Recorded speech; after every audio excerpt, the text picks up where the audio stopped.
Prime minister Narendra Modi 2 दिन की trip के लिए रशिया गए हुए हैं। ये जो ट्रिप है उसका कारण है ब्रिक्स समिट ऑफ 2024। ब्रिक्स क्या है, ये ऑर्गेनाइजेशन इंपॉर्टेंट क्यों है, वो तो हम जानेंगे ही। साथ ही में आज हम डिस्कस करेंगे एक बायलैटरल मीटिंग जो रशिया और इंडिया के बीच में हुई है। कहने का मतलब है कि पुतिन और मोदी के बीच में जो मीटिंग हुई है और उसमें जो डायलॉग्स और एंगेजमेंट देखने को मिले वो भी हम डिस्कस करेंगे। ये जो मीटिंग है ये कजान नाम की जगह में हो रही है जो रशिया में है।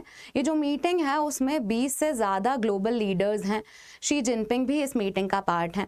हेलो एवरीवन, मेरा नाम मोनिका है और करंट अफेयर्स डिकोडेड में आपका स्वागत है। ब्रिक्स अपने आप में एक इनफॉर्मल ग्रुप है जिसमें 10 से ज़्यादा मेंबर्स इंक्लूडेड हैं। 10 मेंबर्स तो कोर मेंबर्स हैं, उसके साथ एडिशनल कंट्रीज़ भी इस मीटिंग या इस समिट को अटेंड करने आई हैं। ब्रिक्स की मीटिंग 23 अक्टूबर को होगी। इसी टाइम पे मौका मिल गया पुतिन और मोदी जी को आपस में बायलैटरल मीटिंग करने का। 1-to-1 कंट्रीज ने आपस में बात की और अपने रिलेशंस को और मजबूत किया। ये बात का सबूत ये भी है कि इंडिया और रशिया रिलेशंस अच्छे हैं क्योंकि मोदी जी की पिछले 4 महीनों में ये दूसरी ट्रिप है रशिया को लेकर। हम देखते हैं कि क्या डायलॉग्स देखने को मिले, दोनों ने एक दूसरे के तारीफों में क्या बोला और इंडिया ने बहुत ही स्ट्रैटेजिकली अपनी बात भी रख दी कि ये जो रशिया यूक्रेन का वॉर चल रहा है उसका सल्यूशन शांति से ही निकलेगा। तो हम डायलॉग्स देख लेते हैं जो आए। सबसे पहले इंडिया रशिया रिलेशंस को अप्रिशिएट करते हुए पुतिन ने बोला कि दोनों लीडर्स इतने क्लोज हैं कि उनके बीच में ट्रांसलेशन की ज़रूरत नहीं है। कहने का मतलब है कि कुछ भी अनुवाद की ज़रूरत नहीं है। इसी के साथ उन्होंने बोला कि इंडिया रशिया रिलेशंस जो हैं वो स्ट्रैटेजिकली बहुत स्ट्रॉन्ग है, स्ट्रैटेजिक पार्टनरशिप है दोनों कंट्रीज़ के बीच में और ये तेज़ी से बढ़ते हुए भी दिख रहे हैं। मोदी जी ने बताया कि यूक्रेन का जो सल्यूशन है वो शांति से ही आएगा, पीसफुल नेगोशिएशंस होने चाहिए और इंडिया जो है वो सब चीज़ों में सबसे ज़्यादा प्रायोरिटी इंसानियत को देता है, ह्यूमैनिटी को देता है। तो आप देख सकते हैं all our efforts give priority to humanity, इंसानियत को ही हम सबसे ज़्यादा प्रायोरिटी देते हैं। कहने का मतलब है कि बहुत ही टैक्टफुली इंडिया ने अपनी बात रख दी कि हम रशिया यूक्रेन वॉर में सल्यूशन चाहते हैं, वो भी पीसफुल सल्यूशन चाहते हैं। आगे देखते हैं। ये जो फोटोग्राफ है ये ब्रिक्स समिट अटेंड करने के लिए जब वो लैंड हुए रशिया में, ये वहाँ का फोटोग्राफ है और जो वार्म वेलकम उन्हें मिला ये वो है। आगे बढ़ रहे हैं अब हम देखते हैं कि ब्रिक्स जो है अपने आप में ये ग्रुपिंग इतनी इंपॉर्टेंट क्यों है, क्योंकि वर्ल्ड के लीडर्स जो हैं वो यहाँ पर देखने को मिले हैं। जैसे शी जिनपिंग, ईरानियन प्रेसिडेंट जो हैं वो भी इस ग्रुप का पार्ट है। ऑल्सो जो भी ग्रुपिंग है उसको लेके वेस्ट इतना अनकंफर्टेबल क्यों है, अमेरिका जो है वो इतना ज़्यादा कंसर्न्ड क्यों है इस ग्रुपिंग को लेके, वो भी हम आज समझेंगे। तो ब्रिक्स जो है वो इमर्जिंग इकोनॉमीज का एक ग्रुप है। इमर्जिंग इकोनॉमीज मतलब ऐसी इकोनॉमीज जो अभी भी डेवलप कर रही हैं, डेवलपिंग स्टेजेस में हैं।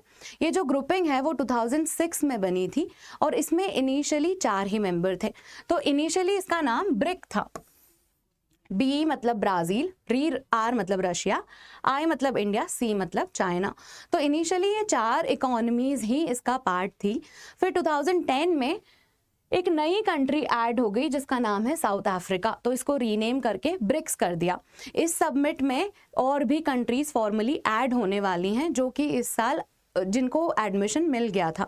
तो जो 5 कंट्रीज और हैं हमारे पास जो पार्ट हैं अब ब्रिक्स का, वो कंट्रीज हैं ये Ethiopia, Iran, Saudi Arabia, Egypt and UAE. ये 5 कंट्रीज जो हैं वो अब ब्रिक्स का पार्ट हैं।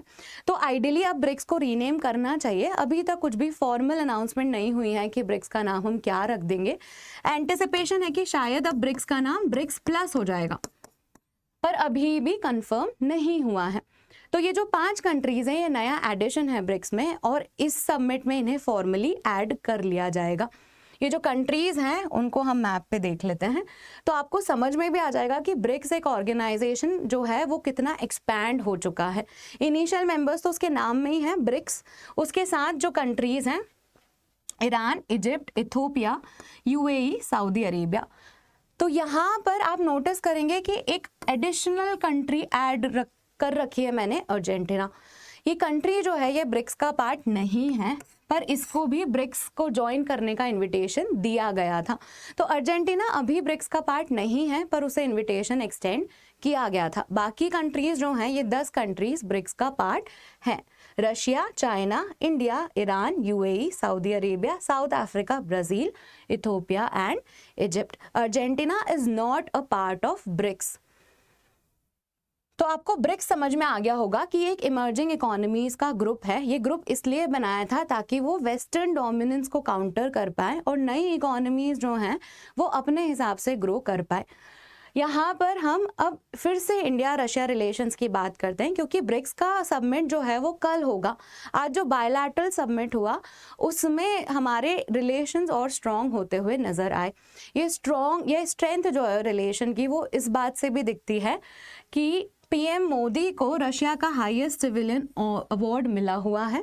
ऑल्सो ब्रिक्स सबमिट जो है वो पिछले 4 महीनों में पीएम मोदी की सेकेंड विजिट है। इसके पहले वाली जो विजिट है वो एक एनुअल सबमिट के लिए गए थे, इंडिया रशिया एनुअल सबमिट के लिए वहां पर गए हुए थे। तो इंडिया रशिया रिलेशंस जो हैं वो बहुत स्ट्रॉन्ग हैं और ये स्ट्रेंथ जो है ये हमें इन चीज़ों से देखने को मिलती है।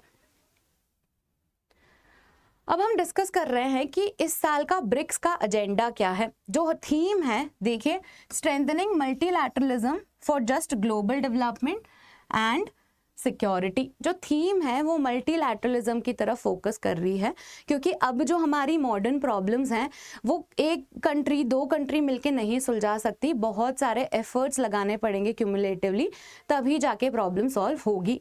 हमारी प्रॉब्लम्स क्या है? टेररिज्म एक प्रॉब्लम है, क्लाइमेट चेंज एक प्रॉब्लम है, हमारे जो कन्फ्लिक्ट्स हैं, ग्लोबलाइजेशन है, सप्लाई चेन जो है, ये प्रॉब्लम है।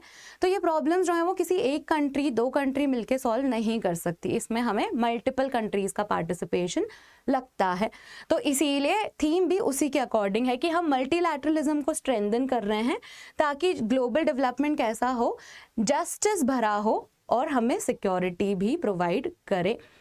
इस समिट के एंड में कजान डिक्लेरेशन एक्सपेक्टेड है कि हर समिट के बाद एक डिक्लेरेशन आता है, तो कजान डिक्लेरेशन एक्सपेक्टेड है। कजान जो है वो जगह है रशिया में जहाँ पे ये समिट हो रहा है।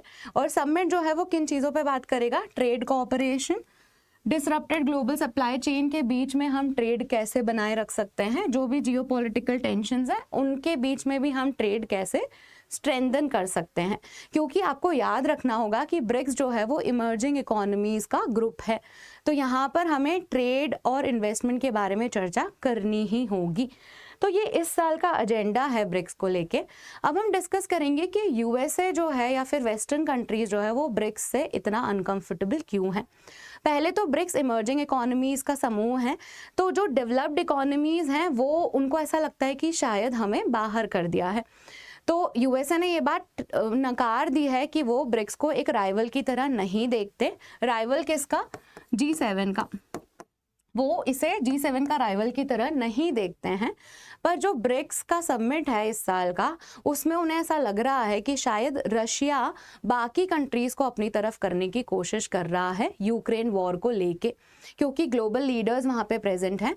तो यूएसए थोड़ा सा स्केप्टिकल है इस बात को लेके।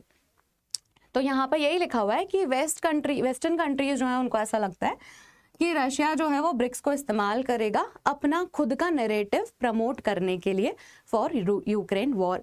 पर हमने देखा कि हमने बोला है कि हमें यूक्रेन वॉर का सल्यूशन चाहिए, और वो सल्यूशन कैसे आएगा? पीस के थ्रू ही आ सकता है। तो अब हम समझते हैं कि ब्रिक्स जो है वो इतनी इंपॉर्टेंट मल्टीलैटरल ऑर्गेनाइजेशन क्यों है।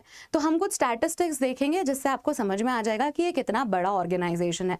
हमने मैप पे देखा कि कितनी सारी कंट्रीज कवर्ड हैं उसमें।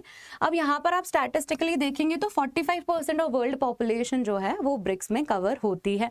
साथ ही साथ 35% ऑफ इकोनॉमी भी ब्रिक्स में कवर होती है। ये जो इकोनॉमी है ये परचेजिंग पावर पैरिटी से मेजर की गई है। तो 45% of world population, 35% of economy जो है वो ब्रिक्स में कवर होती है। जो नई कंट्रीज ऐड हुई हैं ब्रिक्स में, वो जो है वो 44% शेयर रखती हैं वर्ल्ड के क्रूड ऑयल का। जो कंट्रीज हैं उनका नाम क्या है? ईरान, सऊदी अरेबिया और यूएई। तो ये जो कंट्रीज हैं ये 44% शेयर रखती हैं वर्ल्ड के क्रूड ऑयल का। तो ये इतना बड़ा ग्रुपिंग आपको देखने को मिल रहा है। ऑल्सो ये चीज़ भी हाईलाइट होती है कि जैसे ही नई कंट्रीज ऐड हो रही हैं, मतलब इसका मतलब है कि वो ऑर्गेनाइजेशन जो है वो कुछ तो सही कर रही है और उस ऑर्गेनाइजेशन की ज़रूरत है, इसीलिए नए मेंबर्स ऐड हो रहे हैं। तो यहाँ पर हमें ये समझना होगा कि ब्रिक्स जो है वो अपने आप में एक इम्पॉर्टेंट ऑर्गेनाइजेशन की तरह इमर्ज हो रही है। सो विद दिस हमारा वीडियो ख़त्म हो रहा है। होपफुली आपको ये इन्फॉर्मेशन पसंद आई है। इसके आगे जो भी डेवलपमेंट्स हैं वो हम समझते रहेंगे। और अगर आपको ये चैनल पसंद आ रहा है तो please like share subscribe to this channel. Thank you.